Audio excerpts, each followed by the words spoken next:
চা আর খাওয়া জীবনে জোটে নাই। চা আর খাওয়া, তখন বেঙ্গল রেজিমেন্ট ছিল, বেঙ্গল রেজিমেন্ট। একদিনে 70টা বাংলাদেশি যুবকরা বুকে মাইন্দা 70টা এক লাইনে উড়াইয়া দিছে। ইতিহাস পড়েন, পাবেন। যাক, এটা রাজনীতি আলাপ হয়ে যাবে, আমি ওইদিকে যেতে চাই না। বেঙ্গল রেজিমেন্ট ছিল তখন, বেঙ্গল রেজিমেন্ট। জিজ্ঞাসা করছিল কারা পারবা, তো বাঙালিরা খারায় কইছে আমরা পারমু, আর পাইরা দেখায়া দিছে। 70টা এক চোটে উড়াইয়া দিছে। যা তোর চা খাওয়া দেখায়া দিতেছি, বাড়ির যা চা খা, লাহোর চা খাইতে হবে না। আপনারা তো জানেনই না বেঙ্গল রেজিমেন্ট এখন নাই, এক সময় ছিল বেঙ্গল রেজিমেন্ট, বড় দাপটের সৈনিকের রেজিমেন্ট। মরে গেছে, মনে হয় এই এলাকায়ও দুই একটা থাকতে পারে বেঙ্গল রেজিমেন্টের সৈনিক। চিফ ছিল আমাদের ওসমানী সাহেব, বেঙ্গল রেজিমেন্টের চিফ। হ্যাঁ, বেটাই ছিলেন একটা, কি বেটাই ছিলেন একটা, বেঙ্গল রেজিমেন্টের ছেলেরা বেটাই ছিল। দুনিয়া ওদেরকে স্যালুট দিত এরপরের থেকে।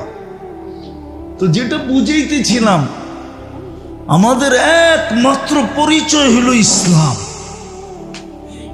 কসম খোদার, দুনিয়ায় যত পরিচয় থাকুক না কেন, কয়দিন থাকবেন এখানে? কয়দিন বলেন, কয়দিন থাকবেন? গড়ালারা কয়দিন রাখবে আপনাকে ফ্রিজে? কয়দিন রাখবে ফ্রিজে? কয়দিন রাখবে হিমাগারে? 2-3 দিন, 1 সপ্তাহ? আত্মীয় আসতে দেরি হইলে হয়তো 1 সপ্তাহ হিমাগারে রাখবে, এর বেশি হিমাগারে দুনিয়াতে রাখবে না। কয়দিন ঘরে রাখবে? কয়দিন বাঁচবেন? চলে যেতে হবে। একমাত্র আমাদের পরিচয় আল্লাহর কাছে ইসলাম, একমাত্র আমাদের পরিচয় উম্মতে মুহাম্মদ।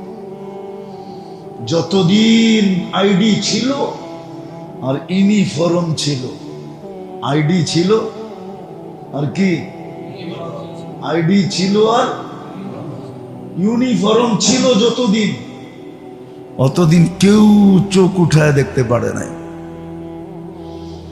দুনিয়া জানতো লড়তে গেলে ওরা লড়বে না, কোত্থেকে জানি অদৃশ্য সৈন্য আসবে, কখনো এক এক রূপ নিয়ে আসবে, আর ওরা লড়বে। এরা খালি গনিমতের মাল জমা করবে, আর কিচ্ছু করবে না, এরা লড়বে না। কোরআন এটাই বলে, ওমা রমাইতা ইদ রমাইতা ওয়ালাকিন্নাল্লাহ রামা। বদরের কথা কোরআন এটাই বলে। বন্ধু, আপনাকে 3টাই তো তলোয়ার ছিল, আপনি লড়বেন কোত্থেকে? বদরে মুসলমানদের কাছে 3টা তলোয়ার। কয়টা? সামনে কয়টা? 1100 তলোয়ার। আর মুসলমানের কাছে কয়টা? জিজ্ঞেস করেন, ইতিহাসে আছে 3টা। আর সামনে কয়টা? আল্লাহ দেখাইছে। বন্ধু, আপনি লড়বেন, তলোয়ার কই? তাহলে লড়লো কে? আমরা লড়ছি। কারা লড়ছে? আল্লাহ স্বয়ং বলতেছে আমরা লড়ছি। আমরা, আপনি লড়েন নাই, আমরা লড়ছি। তাহলে যদি আল্লাহকে জিজ্ঞেস করি, আল্লাহ এই রমজান মাসে মদিনার থেকে 70 কিলোমিটার দূরে, তাও গরমের রোজা, কেন আনলেন এখানে? আল্লাহ জবাব দিছে, বন্ধু আপনি না আসলে খেলা জমবে না, এই জন্য আপনাকে জমানের জন্য নিয়ে আসছি, খেলছি। আরেকটা জবাব দিছে, দর্শক না হইলে তো খেলতে মজা লাগে না, আপনাদেরকে নিয়ে আসছি দর্শক হিসাবে, দেখবেন আর আমরা খেলতে। আল্লাহ খেলা দেখায় দিছে। তো যেটা আমি বুঝাইতে চেয়েছি, আমাদের একমাত্র পরিচয়, দুনিয়ার যত পরিচয় থাকুক না কেন, ভালো মতে কান দিয়ে শোনেন, একমাত্র আমাদের পরিচয় হলো ইসলাম। সত্য কাহিনী বিদায় বলতেছি যাতে বুঝে আসে। আবু হানিফা রহমতুল্লাহ আলাইহির জমানায় একজন স্ত্রীকে বলছিল, তুমি যদি চাঁদের চেয়ে সুন্দরী না হও তাহলে তালাক। চাঁদের চেয়ে সুন্দরী যদি না হও তাহলে কি তালাক। মহিলা পরেশান হয়ে গেছে। খুঁজতে খুঁজতে আবু হানিফা রহমতুল্লাহ আলাইকে জিজ্ঞাসা করছে, বলছে তালাক হয় নাই। সে তো ভাবছিল হয়ে গেছে, আমি কি চাঁদের চেয়ে সুন্দরী হতে পারবো? চাঁদ তো চাঁদই, ঠিক না? জ্যোৎস্না তো জ্যোৎস্নাই, ঠিক না? আবার বহুত মহিলার নামও জ্যোৎস্না আছে, ওটা মনে করেন না চাঁদের জ্যোৎস্না। চাঁদের আলো তো চাঁদের আলোই, ঠিক না?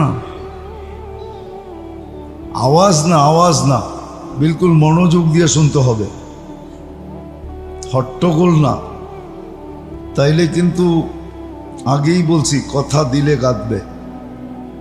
তো যেটা বুঝাইতেছিলাম, যখন আবু হানিফা রহমতুল্লাহ আলাইকে বলছে তালাক হয় নাই। বলছে কেন? বলছে তুই চাঁদের চেয়ে কেন, সমগ্র সৃষ্টির চেয়েও তুই সুন্দরী। তো আল্লাহ বলতেছে, ঠিক না?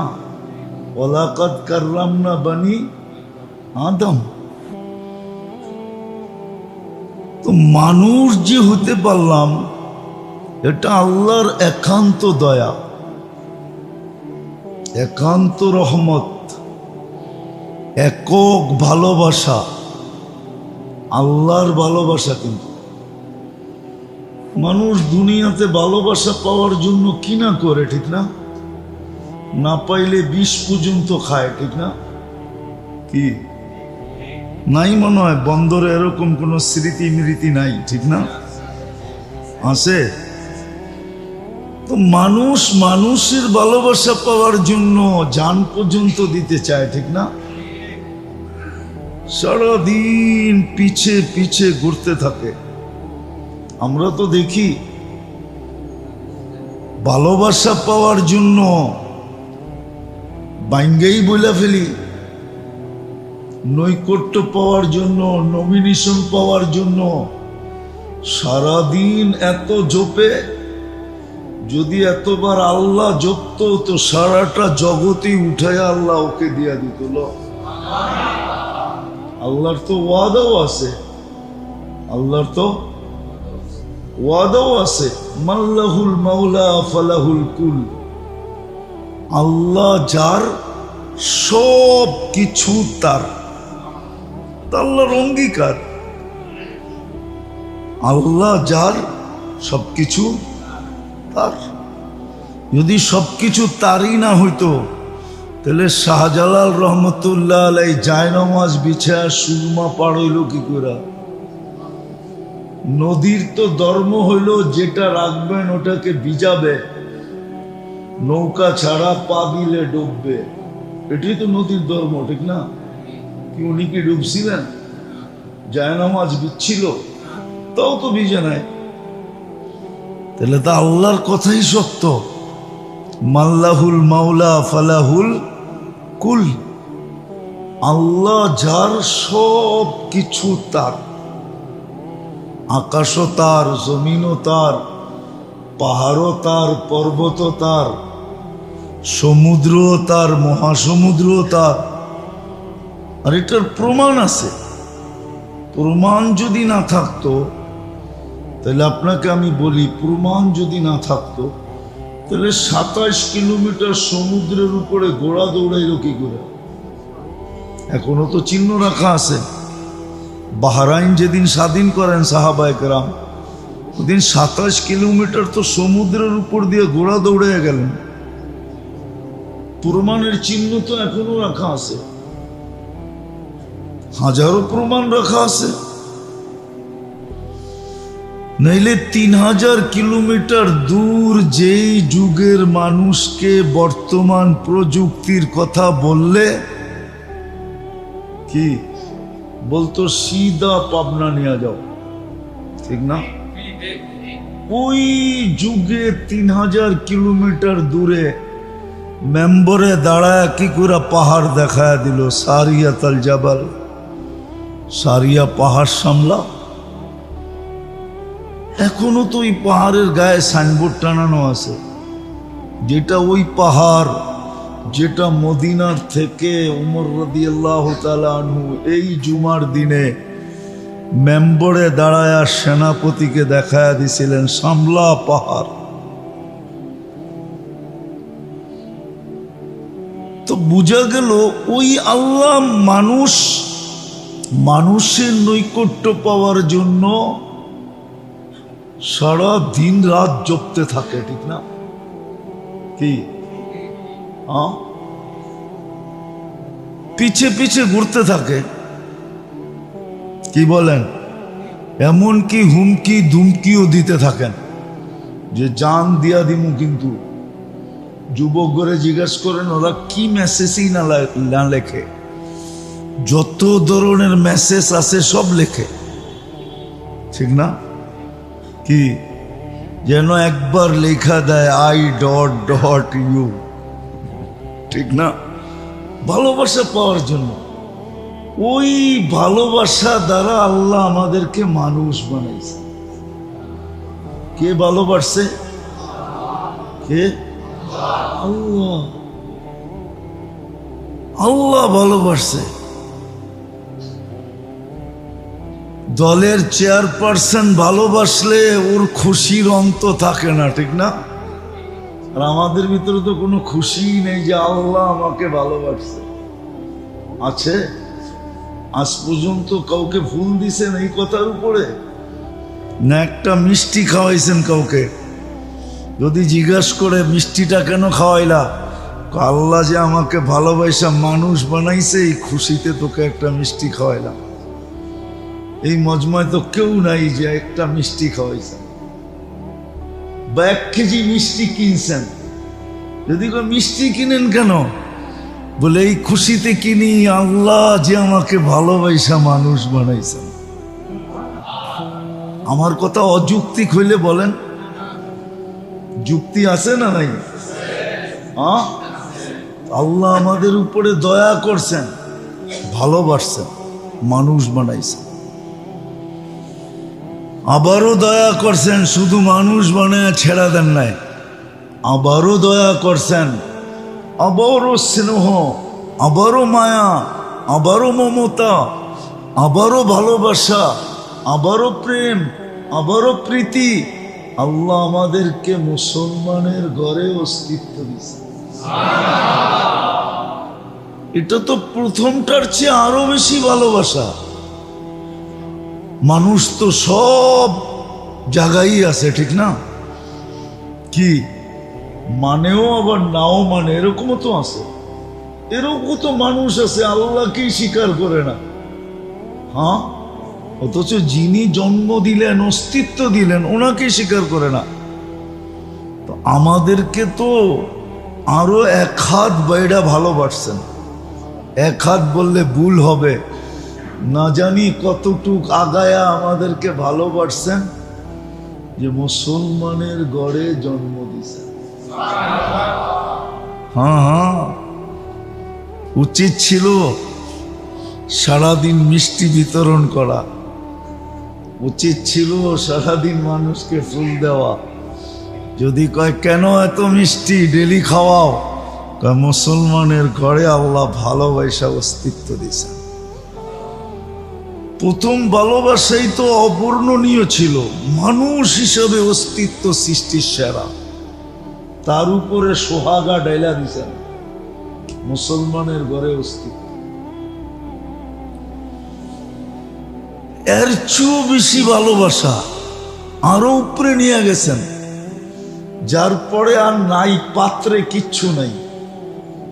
তারপরে আর পাত্রে কিছু, তারপরে আর পাত্রে কিছু, আরে ভালো মতে বোঝেন কিন্তু, তারপরে আর পাত্রে কিছু, উম্মতে মুহাম্মদী বানায় দিছেন।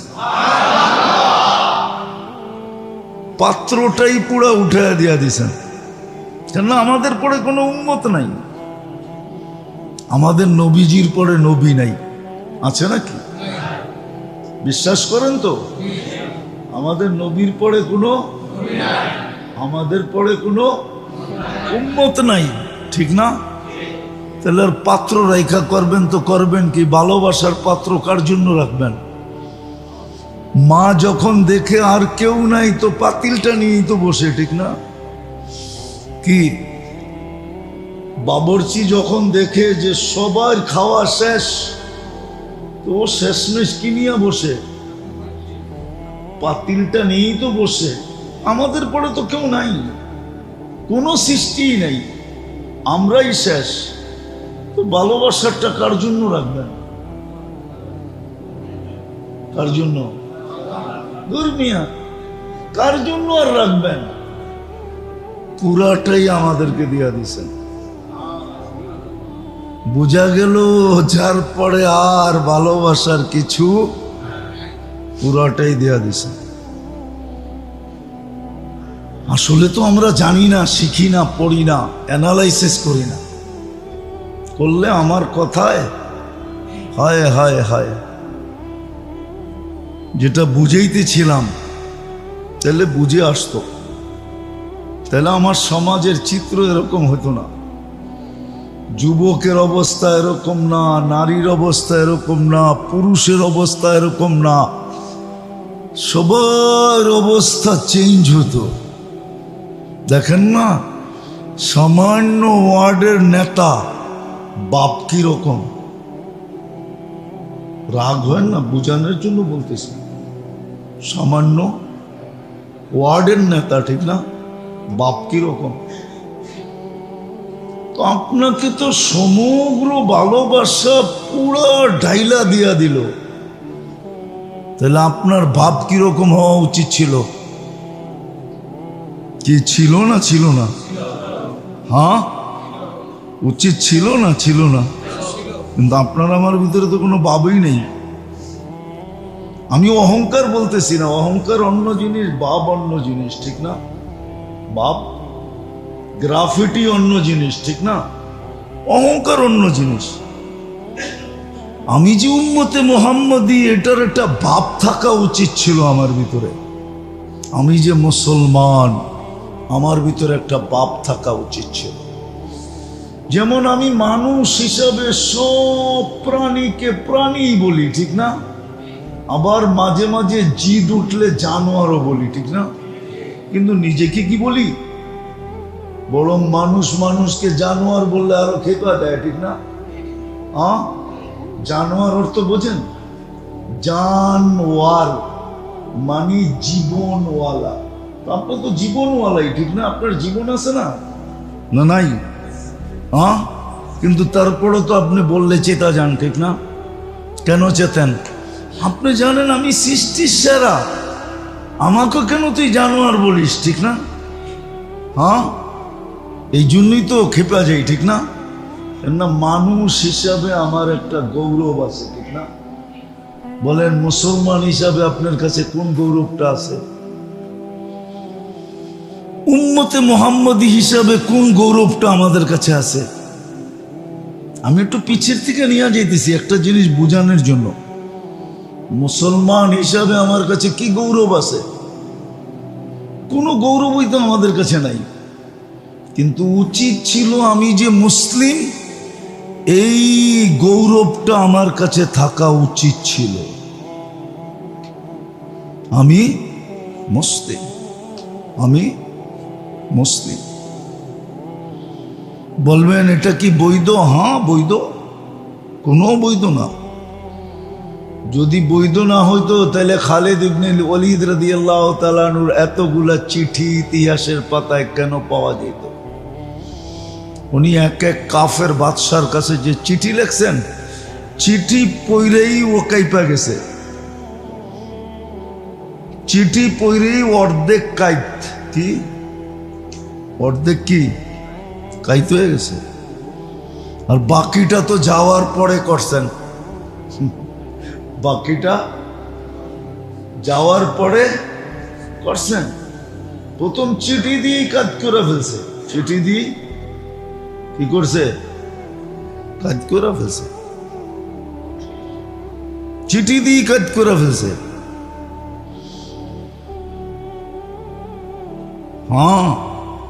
আলী রাদিয়াল্লাহু তাআলা আনহুর জামানায়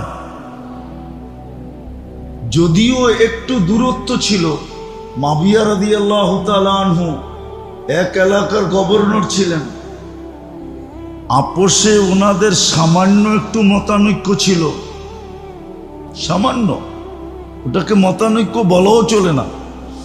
তারপরও ইতিহাসে যখন মতানৈক্য লেখছে, আমি মতানৈক্যই বলি। রোমের সম্রাট মনে করছে এখনই সুযোগ, এখনই দুইজন যখন মতানৈক্যে জড়ায় পড়ছে, এখনই আমার জন্য সুযোগ। তো রোমের সম্রাট মাবিয়া রাদিয়াল্লাহু তাআলা আনহুর কাছে চিঠি লেখছেন, বা চিঠি না লেখলেও উনি প্রস্তুতি নিতেছিলেন যে আলী রাদিয়াল্লাহু তাআলা আনহুর উপরে হামলা করবে। তো খালিদ ইবনুল ওয়ালিদ মাবিয়া রাদিয়াল্লাহু তাআলা আনহুর চিঠি লেখছে, ও রুমি কুত্তা, তোর এত বড় সাহস হলো কি করে? তুই ভাবছস আমাদের মতানৈক্য আলীর সাথে উপরে তুই হামলা করবি? শোন, যদি হামলা করিস তাহলে ওই হামলা ঠেকানোর জন্য সেনাপতি হয়ে যে আসবে সে আমি। রুমি সম্রাটের বেলুন ওইখানেই শেষ। কয় কি, ভাবলাম কি হইল কি, এ বলে সেনাপতি হয়ে আসবে। তো গৌরব ছিল ইসলামের এক জমানায়, মুসলমান হইতে পারা গৌরবের বিষয় ছিল। আজকে গৌরব নাই। উম্মতে মুহাম্মদী হইতে পারা তো আরো গৌরবের বিষয় ছিল, শত কোটি গুণ বেশি গৌরবের বিষয় ছিল। হ্যাঁ, আর গৌরবের বিষয় যদি না হইতো তাইলে রব্বা মুহাম্মদ বলে ফেরেশতা কি করে নামাইতো? রব্বে মুহাম্মদ বলে ফেরেশতা নামায় নিত সাহাবায়ে কেরাম, কিতাবে আছে। রব্বে মুহাম্মদ বলে বৃষ্টি নামায় নিত, ও মুহাম্মদের রব বৃষ্টি দেন, বৃষ্টি চলে আসতো। যা প্রয়োজন হইতো ওটা মেটায় নিত। আরো গৌরবের বিষয় ছিল। কিন্তু দয়া যতই করুক না কেন, বাংলা একটা প্রবাদ বাক্য আছে, রাগ হয়ে যাবেন, সবার কপালে বলে সবকিছু শোভা পায় না। সবাই বলে সবকিছু পাইয়া রাখতে পারে না। ছোটবেলা শুনতাম ব্যাঙের মুখেও বলে মানিক হইতো, ঠিক না? কিন্তু আজ পর্যন্ত কোনো ব্যাঙ মানিক ধরে রাখতে পারে না। ছোটবেলা শুনছেন? মনে ওনারা শুনে নাই, শুনছেন? হ্যাঁ, ব্যাঙের মুখেও কি হয়? মানিক, বুঝেন? কিন্তু কোনো ব্যাঙ আজ পর্যন্ত ওটাকে ধরে রাখতে পারে নাই। ওই মানিক মানুষের হাতেই চলে গেছে, ঠিক না? কি কি বলেন? হ্যাঁ, সত্য তো। হ্যাঁ, আরেকটা উদাহরণ দিলে বুঝবেন। কত জনই তো এই দুনিয়ায় এই পর্যন্ত গচ্ছিত করলো, গচ্ছিত দম বানাইলো, ঠিক না? কিন্তু কয়জন বুক করে গেল দেখান আমাকে, এটা তো বুঝবেন। হ্যাঁ, কি বুক করে যেতে পারছে? হ্যাঁ, তাহলে আমাদের দোষও মনে হয় এরকমই। মুসলমান তো হইলাম, গৌরব নাই। এর উপরে বিলকুল হাই লেভেলে উম্মতে মুহাম্মদী হইলাম, কিন্তু গৌরব বোধ করি না, ধরে রাখতে পারলাম না। এই জন্য আসল কথায় চলে যাই, লম্বা করতে চাইতেছি না, আসল কথায় যাই। এই জন্য যার উপরে আল্লাহ এই তিনটা দয়া করছেন, বা দুইটা দয়া, যার উপরে, যেই মানুষের উপরে দুইটা দয়া করছেন, দুটা স্নেহ মায়া দেখাইছেন, মমতা দেখাইছেন, স্নেহ দেখাইছেন, প্রীতি দেখাইছেন, ভালোবাসা দেখাইছেন, মহব্বত দেখাইছেন, গাইথা রাখেন দিলের ভিতরে। আপনার পরিচয় এই দুটা দ্বারাই।